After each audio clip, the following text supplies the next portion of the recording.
સરદાર વલ્લભભાઈ પટેલે આરએસએસ ઉપર જે બેન મૂક્યો તો એની આ સંધિઓએ દાજ કાઢી, એનો બધો વિરોધા સંધિઓ. સરદાર વલ્લભભાઈ પટેલનું નામ ભૂસી જેને પોતાનું નામ ચોંટાડવાનું મન થાય એ એક નંબરનો વાહિયાત માણસ જ હોઈ શકે. પાટીદારની વિવિધ સંસ્થાઓ દ્વારા જ્યારથી વડાપ્રધાન નરેન્દ્ર મોદીને સરદાર રત્ન એવોર્ડ એનાયત કરવાની જાહેરાત કરી ત્યારથી લઈને અત્યાર સુધી ગુજરાતમાં સરદાર વલ્લભભાઈ પટેલ, વડાપ્રધાન નરેન્દ્ર મોદી અને અમદાવાદનું ક્રિકેટનું જે સ્ટેડિયમ ગ્રાઉન્ડ છે તેની સતત ચર્ચાઓ થઈ રહી છે. હવે વડાપ્રધાન નરેન્દ્ર મોદીને સરદાર રત્નનો એવોર્ડ તો એનાયત કરી દેવાયો, તેમ છતાં આ ચર્ચા છે કે ખતમ થવાનું નામ નથી લઈ રહી. અત્યાર સુધી પાટીદાર નેતાઓ દ્વારા આ મુદ્દે વાત કરવામાં આવતી હતી, પરંતુ હવે જિગ્નેશ મેવાણી પણ આ મામલે મેદાને આવ્યા છે અને તેમણે સીધી જ રીતે આ મુદ્દે વડાપ્રધાન નરેન્દ્ર મોદી પર પ્રહાર કરતા તેમને વાહિયાત જણાવી દીધા છે. હવે આખી ઘટના શું છે અને શા માટે જિગ્નેશ મેવાણીએ આવા શબ્દનો પ્રયોગ કર્યો છે તેના વિશે વિગતે ચર્ચા કરીએ. નમસ્કાર, તમે જોઈ રહ્યા છો ચક્રવાત ન્યૂઝ. હું આપની સાથે હેમંત.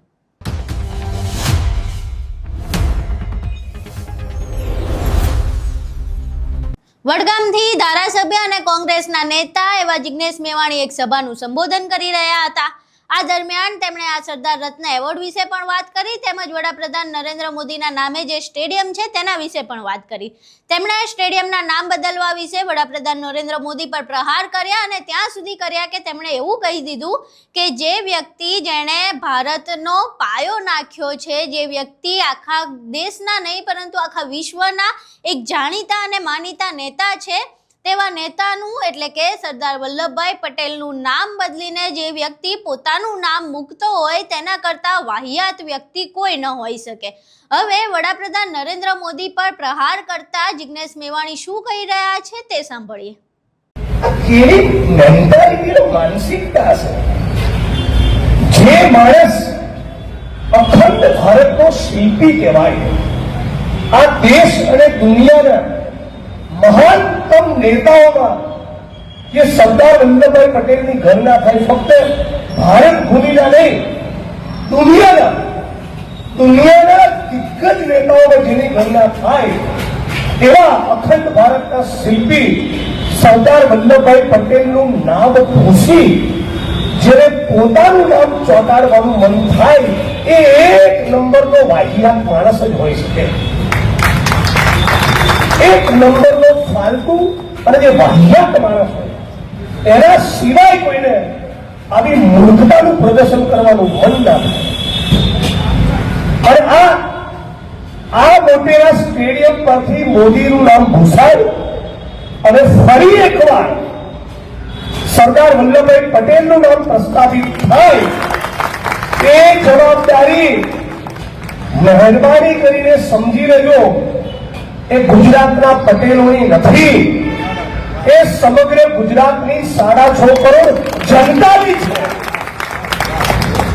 અને એ જો આ ગુજરાત ના કરી શકે તો એનો મતલબ એ કે આ ગુજરાતનું કોઈ ભવિષ્ય નથી. આદિવાસી સમાજ પર થતા અત્યાચારની નેતરમાં જો અનંત પટેલ જ બોલવાનું હોય અને હિમાંશુભાઈ, જિગ્નેશભાઈ અને લાલજીભાઈ ચૂપ રહેવાના હોય તો એનો મતલબ એમ હું ડોક્ટર ભીમરાવ બાબા સાહેબ આંબેડકર અને એમના સંવિધાનને સમજી શક્યો નથી. દલિતો પર થતા, દેવી પૂજક રાવણ કોળી ઠાકોર ઉપર થતા અત્યાચારની નેતરમાં જો હિમાંશુ પટેલ બોલવાના ના હોય તો એનો મતલબ એમ અમે બંને દેશના બંધારણને સમજી શક્યા નથી. એ જ પ્રમાણે આ જે સરદાર વલ્લભભાઈ પટેલનું અપમાન કર્યું છે એ અખિલ ગુજરાત અને અખિલ ભારતનું અપમાન છે. અને આ અપમાનનો બદલો લેવા માટે આપણે બધાએ કટિબદ્ધ થવું જોઈએ. બહુ વર્ષો પહેલા એક વખતની ઘટના, સરદાર સાહેબને બહેને પત્ર લખ્યો કે કોઈ કામથી દિલ્હી આવું છું, તો સરદાર સાહેબે જવાબ આપ્યો કે હું દિલ્હી સત્તાના સ્થાન ઉપર બેઠો છું ત્યાં સુધી કામ લઈને આવવાનું ભૂલી જજો, વિંધ્યાચલ પર્વત પણ ઓળંગવાનો નહીં. એવી એમની પ્રતિબદ્ધતા, એવી એમની ઓનેસ્ટી, એવી એમની જેને કહેવાય કે રેર દુર્લભ પ્રકારની ઈમાનદારી, અને એની સામે આ 750 કરોડના વિમાનમાં ફરનારો અને છોટી સરદારના ધ્યાનમાં જીનારો સાવ તંતુલિત જીવ. હે ગુજરાત, હે નરસિંહ મહેતાના ગુજરાત, હે રવિશંકર મહારાજના ગુજરાત, હે ઇન્દુલાલ યાજ્ઞિકના ગુજરાત, હે ગાંધી અને સરદારના ગુજરાત, તારી ચેતના ક્યારે ફરી પ્રગટ થશે? મને તો કહેવાનું મન થાય કે આપણી ટેક્સ્ટ બુકો, આપણા પાઠ્ય પુસ્તકો બદલવાની તાત્કાલિક જરૂર છે. કેમ કે આ અપમાન આપણે સહન કરી લીધું, મતલબ કે આપણી આખી પેઢી બાતલ થઈ, આપણી આખી વર્તમાન પેઢી એ બાતલ સાબિત થઈ કહેવાય. જો અપમાનનો આપણે બદલો ના લઈ શકે, જો આપણી અંદર એટલો આક્રોશ, એટલો ગુસ્સો પેદા ના થાય, આપણે આ વસ્તુને જો પચાવી લીધી, આપણી હોજરી એને પચાવી લીધી, સ્વીકારી લીધી, આપણી અંદર કોઈ આક્રોશ અને આંદોલન પેદા ના થયો કે આ માણસે સરદાર પટેલનું નામ ભૂસી નાખ્યું, એનો મતલબ એ કે સમાજ તરીકે આપણે પતી ગયા છીએ, એક નાગરિક તરીકે આપણે પતી ગયા છીએ, એક ગુજરાતી તરીકે આપણે પતી ગયા છે. અને આપણી અંદરનો નાગરિક પેદા થાય, આપણી અંદરનો સાચો ગુજરાતી પેદા થાય, એના માટે ટેક્સ્ટ બુકો, પાઠ્યપુસ્તકો બદલવા પડશે. આ અપમાન આપણને આપવું અપમાન કેમ ના લાગે? બે મોટેરા વાસીઓ, આવનારી પેઢી તમને અને મને સવાલ પૂછશે.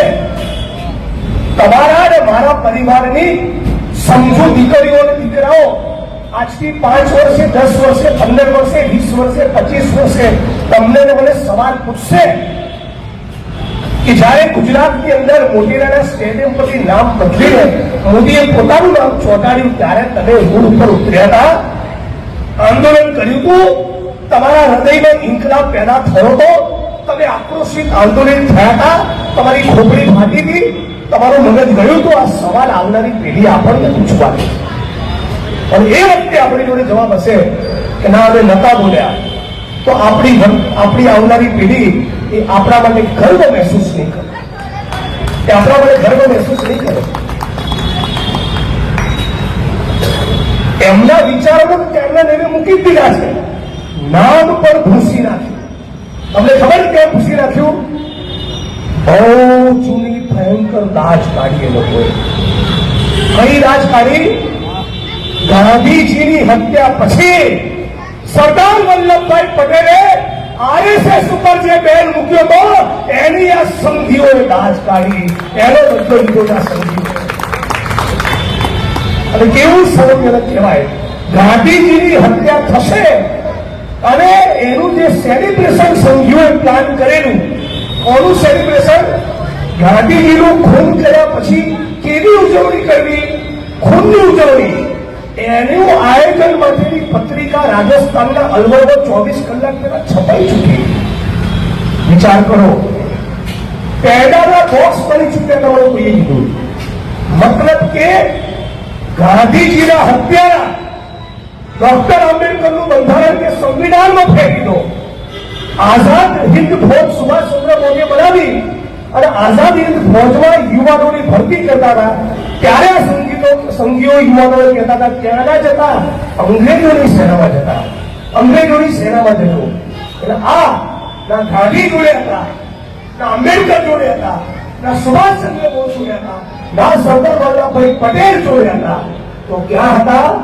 અંગ્રેજોની દલાલી કરવામાં હતા આ ભારત ભૂમિના ગદ્દારો. એટલે મોટેરાની જનતા જાગો. આ પેનલને ફક્ત ગટરના ઢાંકણા બદલવાના બાકડા મોકલવા માટે નથી બનાવવાની, જીતાડવાની. આ પેનલને એટલા માટે જીતાડવાની છે કે અહીં તમે જિગ્નેશ મેવાણીને સાંભળ્યા. અહીં જિગ્નેશ મેવાણીએ ન ફક્ત વડાપ્રધાન નરેન્દ્ર મોદી પર પ્રહાર કર્યા છે, પરંતુ લોકોને પણ સીધો સંદેશ આપ્યો છે કે સરદારે ફક્ત પાટીદારના નેતા નથી, સરદારે આખા ભારતના નેતા છે અને દરેક ભારતીયો માટે તેમણે એટલું જ યોગદાન આપ્યું છે જેટલું યોગદાન તેમણે પાટીદારો માટે આપ્યું છે.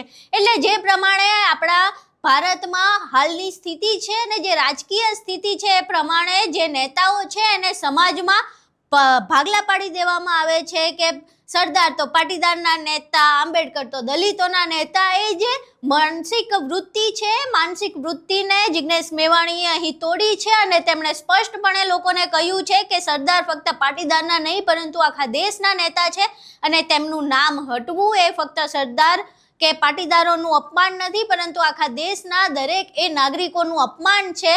એટલે સરદાર વલ્લભભાઈ પટેલના જે નામે સ્ટેડિયમ હતું એટલે જે સ્ટેડિયમ સરદાર વલ્લભભાઈ પટેલના નામે હતું તેને વડાપ્રધાન નરેન્દ્ર મોદીના નામે કરી દેવામાં આવ્યું છે.